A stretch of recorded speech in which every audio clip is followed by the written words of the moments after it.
Are you looking for a really fun, creative ESL lesson that's not connected to a textbook? Maybe you don't have a textbook, or maybe you have a random filler lesson because you have a bonus class and you're not sure what to do. Let me help you out. Let me tell you about Letter to Me, which is based on an English song. Let me share with you my lesson plan. Feel free to just copy and paste or adjust as needed. We are going to take the song Letter to Me, which is by country music star Brad Paisley, and turn this into an ESL lesson. Let me show you how. If you're not familiar with this song, in Letter to Me, singer Brad Paisley imagines what it would be like if he could write a letter and send it to himself when he was in high school. It's full of memories and advice and recollections about the past. So that's the focus of the lesson.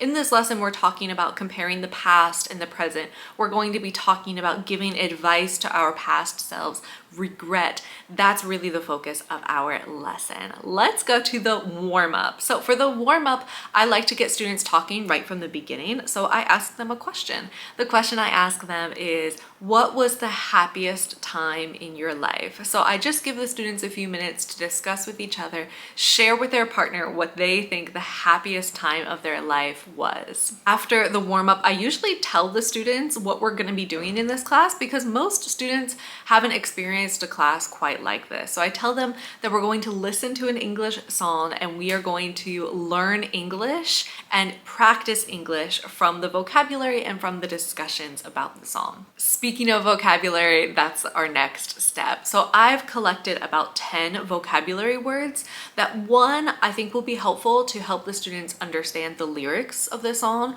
but also number two, that will help them discuss what they need to talk about when we're talking about the song. I'll leave my list down below of all the vocabulary words that I choose. There's actually a full article about how I planned this whole lesson, but feel free to customize this according to your students and their English level. The way I teach vocabulary is I just write the words on the screen or on the chalkboard. I have the students write down the English words and use their phones to look up any of the words they don't know.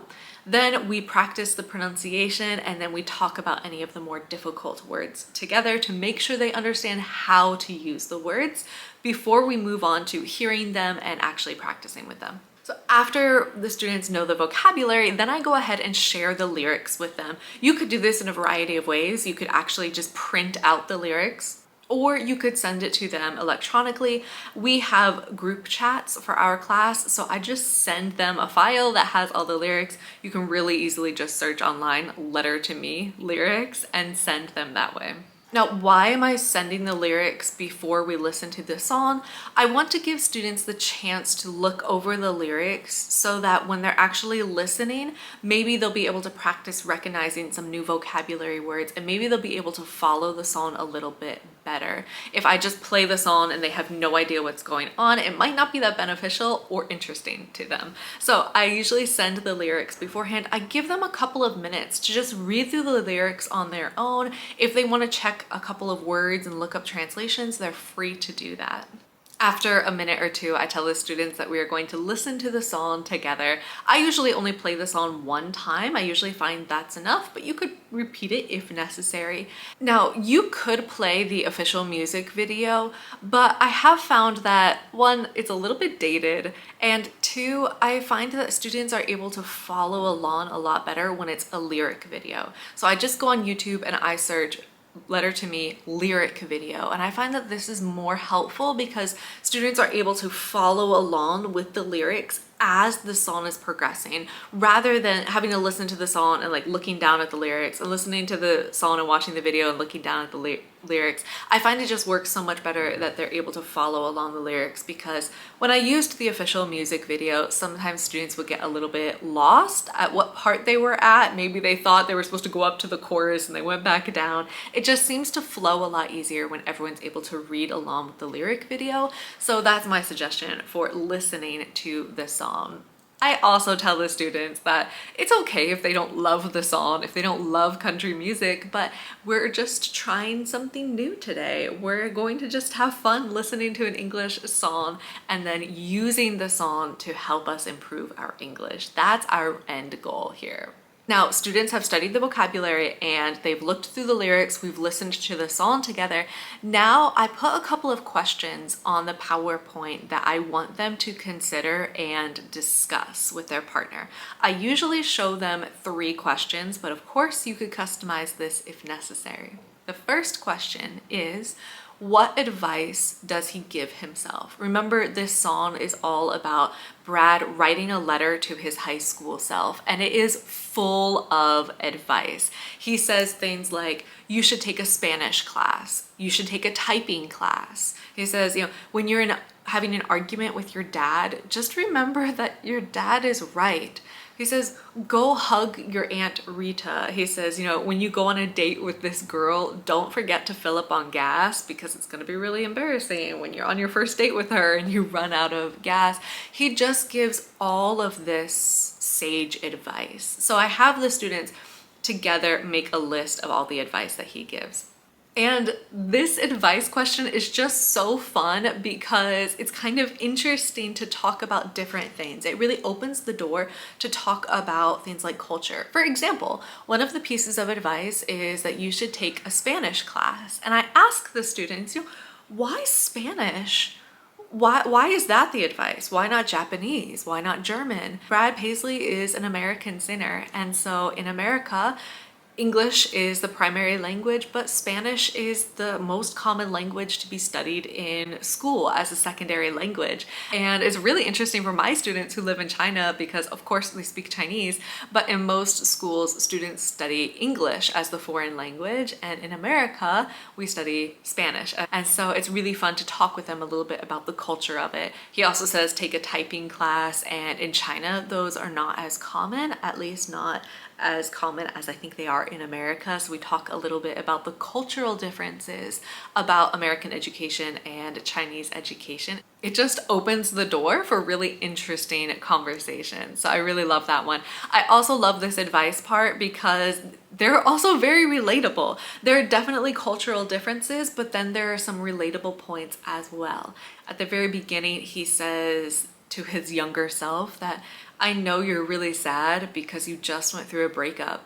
And I know it feels like there's a knife in your back and you're wondering if you'll survive. And when we talk about that, there are always some students who kind of laugh and smile and chuckle because they know what that feels like. They know how a breakup feels, and it's just a little bit of relatability. Also, later he says that there is a bonfire party that he really wants to go to, but he doesn't go to it because he knows if he fails algebra, his parents will kill him. And that's another line that always gets a couple of chuckles and laughs because students experience that all over the globe. If you get poor grades, your parents are gonna kill you. So I love that this question, what advice does he give his younger self, has a few moments of cultural differences, but it also has a couple of moments of just relatability. This advice question is also very straightforward, and the second question and the third question are not as straightforward. They require a little bit more critical thinking, which is perfect. That's exactly what I want. In the second question, students have to answer, why does he say, go hug Aunt Rita? And some students will very quickly get this, but most of them need a minute or two. Now, for you or me, that might sound very obvious to a native speaker, but when something is not in your native language, it takes a little bit longer to think through those underlining meanings there. Why does he say, go hug your Aunt Rita? Well, it's probably because at some point she passed away and he misses her and he wishes he had the chance to spend time with her and hug her. So he says, while you're still in high school, while she's still there, take advantage of that. Go spend time with her, go hug her. The third question is, who is Miss Brinkman? He mentions a woman in the song and he says that Miss Brinkman sees the diamond underneath and she's polishing it until it shines. And this is a really interesting question because there is no clarity on exactly who she is. And that's what I want. I want students to explore their critical thinking and imagine who she could be. Some students immediately are like, oh, I think maybe that's his mom, which is great because then we get to talk about the cultural and linguistic elements of that. Because if he really is talking about his mom, he would just address her as mom. He would never say Miss Brinkman. He would never say Miss and then last name, because that's not how we address our family members. And then we also get to talk about the fact that because he is using a title, Mr., Mrs., Miss, it's probably a person of authority.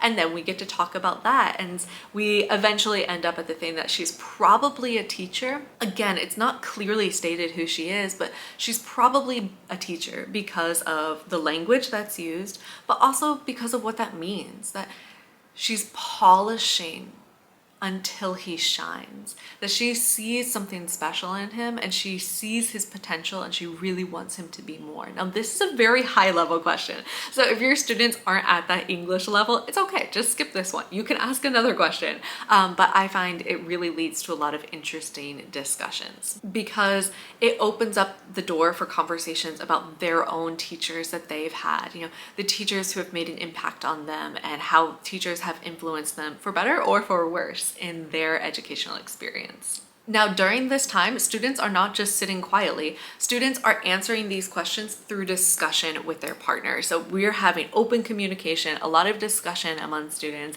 and I usually give them a chance to ask any other additional questions about vocabulary or grammar, because there are a couple of native phrases that come up that are a little bit difficult. Now that we've really sat with the song, you know, we've learned the vocabulary, we've answered some questions, we've listened to it, we've really discussed it, I turn it around on them, because the goal of this lesson is not just to focus on the song. The goal is to talk about the past and the present, to talk about regrets, to talk about comparing who you were then to who you are now. So I have a few other discussion questions that I want the students to talk about. One question you can ask is, how were you different in high school compared to how you are now?